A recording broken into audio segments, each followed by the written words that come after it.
नमस्कार, देश का नंबर 1 चैनल रिपब्लिक भारत देख रहे हैं आप और मैं हूं आप सबके साथ अनूप। खबरों की शुरुआत करेंगे और शुरुआती बड़ी खबर से। और बड़ी खबर क्या है आपको बताएंगे मेरी सहयोगी सुजाता। शुक्रिया अनूप। और बड़ी खबर दिल्ली के शाहबाद डेयरी से है, जहां पर आग लगने की वजह से 15 झुग्गियां जल गई हैं। ये बड़ी खबर हम आपको बता दें। आग बुझाने का काम किया जा रहा है, लेकिन शाहबाद डेयरी में जो आग लगी है उसकी वजह से कई जो झुग्गियां हैं वो इसकी चपेट में आ गई हैं, ये बताया जा रहा है।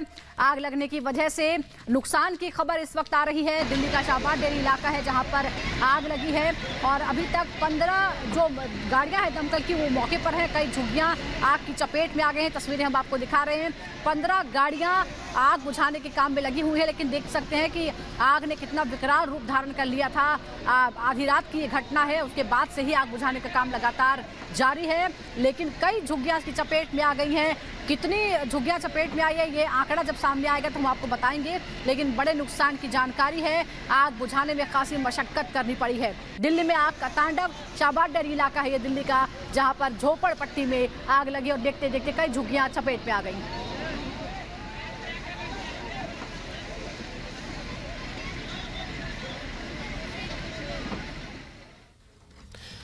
और बात एक और बड़ी खबर की, और ये बड़ी खबर समाजवादी पार्टी के पूर्व महासचिव स्वामी प्रसाद मौर्य से जुड़ी हुई। स्वामी प्रसाद मौर्य नई पार्टी बनाने जा रहे हैं। जी हां, पहले ही वो सपा से इस्तीफा दे चुके सपा के महासचिव पद से, और अब जानकारी मिल रही है कि वो नई पार्टी बनाएंगे। समर्थकों को मैसेज भी दे चुके हैं। ये वही स्वामी प्रसाद मौर्य हैं जो पहले सनातन विरोधी कई बार बयान दे चुके हैं और सुर्खियों में भी रहे, और समाजवादी पार्टी के बड़े चेहरे रहे, बड़े नेता भी रहे, महासचिव पद पर थे, लेकिन हाल के दिनों में इन्होंने इस्तीफा दिया और अब जानकारी मिल रही है कि नई पार्टी बनाने वाले हैं और अपने समर्थकों को इकट्ठा कर रहे हैं। उनको मैसेज भी दे चुके हैं। महासचिव पद पर थे स्वामी प्रसाद मौर्य समाजवादी पार्टी में, लेकिन अब नई पार्टी बनाने की तैयारी कर रहे हैं स्वामी प्रसाद मौर्य। और से बड़ी खबर, मायावती ने अफवाहों को खारिज कर दिया है। किसी से गठबंधन नहीं करेंगे। मायावती ने कहा है कि हम पहले ही घोषणा कर चुके हैं। मायावती घोषणा के बावजूद लोग अफवाह क्यों फैला रहे हैं? वो ये भी कह रही है कि बीएसपी के बिना कुछ दलों की दाल नहीं गल रही है, इसलिए इस तरह के भ्रम फैलाए जा रहे हैं। दरअसल बार बार इंडिया के नेता ये कह रहे हैं कि बीएसपी उनके साथ आ सकती है। हालांकि मायावती साफ कह चुकी हैं कि वो अकेले चुनाव लड़ेंगी। पहले भी कई बार घोषणा की है, लेकिन फिर भी कुछ लोग भ्रम फैला रहे हैं। ये आरोप लगाया है मायावती ने, कुछ दलों की दाल नहीं गल रही है, इसलिए इस तरह के भ्रम फैलाए जा रहे हैं। बीएसपी को अपनों का हित सर्वोपरि लगता है।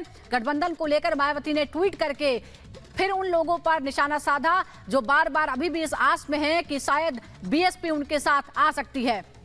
और अजय दुबे हमारे सहयोगी इस खबर पर सीधे हमारा साथ जुड़ गए। अजय, अब ये बात खुद मायावती कह रही कि गठबंधन के किसी के साथ नहीं जाएंगे वो, लेकिन बार बार ऐसी बातें क्यों निकलकर सामने आ रही है? क्या अब भी कोशिश की जा रही है कि मायावती को साथ रख ले? देखिए बिल्कुल दिसंबर का महीना था और इंडिया गठबंधन की जब बैठकें शुरू हुई थी तो लगातार कांग्रेस की कोशिश थी कि मायावती को साथ ले, मायावती को साथ लाना कांग्रेस ज्यादा मशगूल समझती थी, अपने लिए ज्यादा कंफर्टेबल समझती थी, लेकिन समाजवादी पार्टी इस बात से बेहद नाराज थी। समाजवादी पार्टी, कांग्रेस, और जब मायावती के बर्थडे पर मायावती प्रेस कॉन्फ्रेंस में भूमिका स्पष्ट कर देती है कि कहीं नहीं जा रहे, किसी के साथ नहीं जा रहे, उसके बाद चीजें स्पष्ट हो जाती है। लेकिन अभी भी क्योंकि दिख रहा है कि समाजवादी पार्टी और कांग्रेस के बीच बात बिगड़ सकती है, क्योंकि दिख रहा है कि लगातार समाजवादी पार्टी में अंतर कला है, समाजवादी पार्टी के सिंबल के विधायक कांग्रेस के कार्यक्रमों में जा रहे हैं, इन सब बातों के बीच में लगातार चर्चा बनी हुई है कि क्या कांग्रेस मायावती के साथ जा सकती है। इस बात को स्पष्ट करते हुए मायावती ने कह दिया है कि नहीं। फिर एक बार मायावती ने ना कहा और उन्होंने कहा है कि वो कहीं नहीं जा रही है, किसी के संग गठबंधन में नहीं जा रही है। बिल्कुल अजय, और बेहद अहम ये खबर, और अब खुद सब कुछ साफ कर रही है मायावती और कह रही है कि किसी से गठबंधन नहीं होगा, लेकिन उसके बावजूद लोग अफवाह फैला रहे हैं।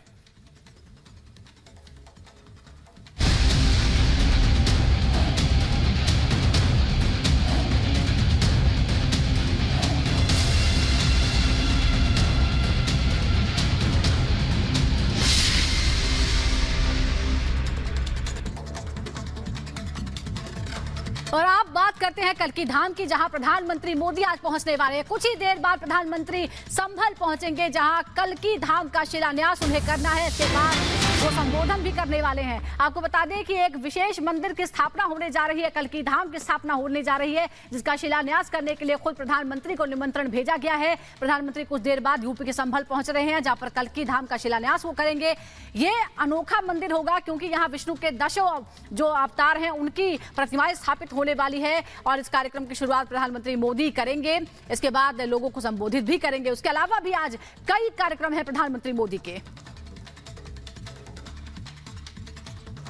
ऐसा हमारा विश्वास है और भारत का नेतृत्व पूरी दुनिया को ये दिखाएगा। श्री कल्की धाम की धरती पे प्रधानमंत्री आज पधार रहे हैं। श्री भगवान जहां आएगा, भगवान का अवतार जहां होगा, उनके अवतार से पहले श्री कल्की धाम की आज आधारशिला रखने स्वयं भारत के प्रधानमंत्री पधार रहे हैं। हम उनका अभिनंदन करते हैं और परमात्मा से प्रार्थना करते हैं कि उनके नेतृत्व में भारत विश्वगुरु बने।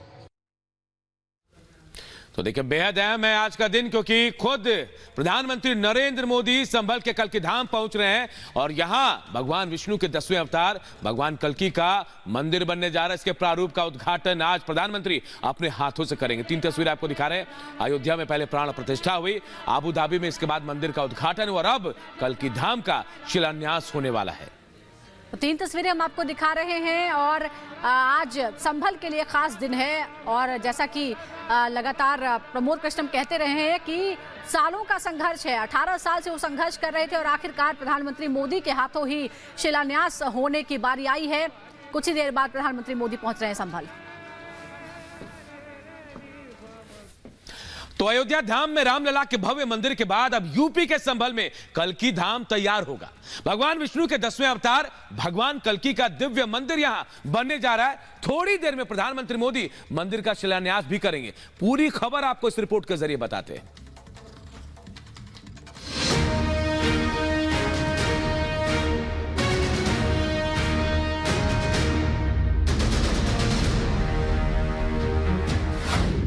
संभल में पीएम सनातन उत्सव, कल्की धाम का आज शिलान्यास।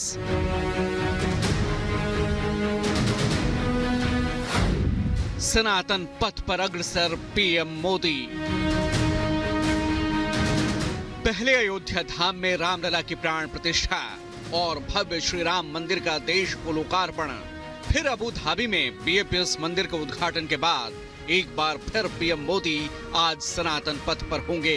आज पीएम मोदी यूपी के संभल में कल्की धाम का शिलान्यास करेंगे और कल्की धाम में बनने वाले भव्य मंदिर के प्रारूप का भी लोकार्पण करेंगे। यूपी सीएम योगी आदित्यनाथ, कल्की धाम के पीठाधीश्वर आचार्य प्रमोद कृष्णम समेत कई गणमान्य संत संभल में आज मौजूद होंगे। सुबह 10:30 बजे कल्की धाम का शिलान्यास होगा। गर्भगृह में मुख्य शिला की स्थापना की जाएगी। मंदिर के भव्य प्रारूप का भी पीएम मोदी के हाथों लोकार्पण होगा। सुबह 11 बजे कल्की धाम में पीएम मोदी का संबोधन होगा। इस मंदिर की खासियत जानने के लिए रिपब्लिक भारत की टीम कल्की धाम पहुंची। प्रधानमंत्री नरेंद्र मोदी करने वाले हैं, वो भव्य मंदिर बनने के बाद किस तरह का होगा उसकी एक झलक आपको दिखा देते हैं। ये एक मॉडल तैयार किया गया है और इस मॉडल के जरिए आप समझ पाएंगे कि कितना भव्य और दिव्य और अनोखा मंदिर जो है वो बनकर तैयार होने वाला है। कल्की धाम पहला ऐसा धाम होगा जहां भगवान के अवतार लेने के पहले ही उनका ये भव्य मंदिर बनकर तैयार होने वाला है। 10 गर्भगृह जो हैं वो इस मंदिर में होंगे और उस 10 गर्भगृह में भगवान विष्णु के 10 अवतार के अलग अलग गर्भगृह यहाँ पर आपको दर्शन करने के लिए मिलने वाले हैं। कल्की धाम के पीठाधीश्वर आचार्य प्रमोद कृष्णम हैं। प्रमोद कृष्णम धर्माचार्य के साथ साथ सियासत में भी सक्रिय हैं। कुछ दिनों पहले तक कांग्रेस के नेता थे, लेकिन राम मंदिर निर्माण के मुद्दे पर अपने रुख और पार्टी को लेकर चुभने वाले बयानों की वजह से कांग्रेस ने उनसे तौबा कर लिया और अब वो कांग्रेस से अलग हैं और इस वक्त उनका पूरा फोकस पीएम मोदी के दौरे को लेकर है। पूरी दुनिया में एक अनूठी घटना है, लेकिन भावनाओं, श्रद्धा, आस्था और विश्वास का समागम है। जहां भगवान आया वो जगह धाम बन गए, लेकिन जहां भगवान आएगा वो भी बनना चाहिए। तो इस विश्वास को लेकर के 18 वर्ष पूर्व एक संकल्प लिया गया था कि भगवान का अवतार जहां होगा, भगवान श्री कल्की के रूप में जिस धराधाम पे आएंगे वहां पर श्री कल्कि धाम बनना चाहिए। 18 वर्षों का संघर्ष, प्रतीक्षा, प्रार्थना, पुकार, अब वो घड़ी आई है और ये बड़ा सौभाग्य है कि भारत के यशस्वी प्रधानमंत्री अपने कर कमलों द्वारा श्री कल्कि धाम की आधारशिला रखेंगे।